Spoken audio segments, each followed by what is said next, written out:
Assalamualaikum warahmatullahi wabarakatuh. Perkenalkan, nama saya Adiba Saputri. Saya akan menjelaskan tentang fisiologi sistem imun. Pada sel puncak pluripotent dipecah menjadi yang pertama sel puncak milenoid yang berfungsi sebagai sumber untuk berbagai jenis sel darah. Lalu dipecah pula menjadi 4 bagian. Yang pertama ada megakaryosit, adalah sel besar yang menghasilkan trombosit. Trombosit pula berperan pada proses pembekuan darah dan memiliki fungsi dalam respon imun dengan membantu mengatur peradangan. Lalu ada prekursor granulosit menghasilkan granulosit. Yang pertama basofil. Basofil terlibat dalam reaksi alergi dan pertahanan terhadap parasit. Yang kedua ada eosinofil memerangi infeksi parasit dan terlibat dalam reaksi alergi. Yang ketiga ada neutrofil. Adalah sel yang paling banyak di dalam darah, berfungsi utama dalam fagositosis patogen. Lalu ada prekursor eritrosit menghasilkan eritrosit yang secara tidak langsung terlibat dalam sistem imun, tetapi mereka membantu mengangkut oksigen ke jaringan tubuh dan mendukung fungsi sel-sel imun. Lalu ada prekursor monosit, menghasilkan monosit atau makrofag, berfungsi sebagai fagosit, membersihkan patogen dalam sel-sel mati, serta memproduksi sitokin untuk mengatur respon imun.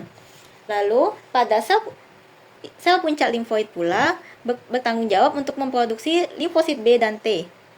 Lalu limfosit B ini berperan dalam memproduksi antibodi yang mengenali dan menetralisir patogen spesifik. Lalu pada limfosit T, immunity cell dibagi menjadi 2 pula. Yang pertama ada innate non-spesifik yang responnya berlaku cepat, kisaran 0-4 jam.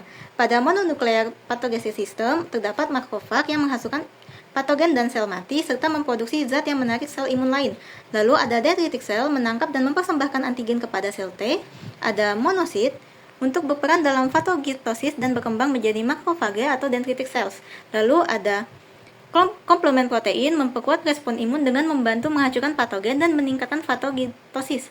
Lalu ada natural killer cells atau NK berfungsi untuk menghancurkan sel terinfeksi virus dan tumor tanpa aktivasi sebelumnya. Lalu ada mast cells terlibat dalam reaksi alergi dengan melepaskan histamin dan mediator inflamasi.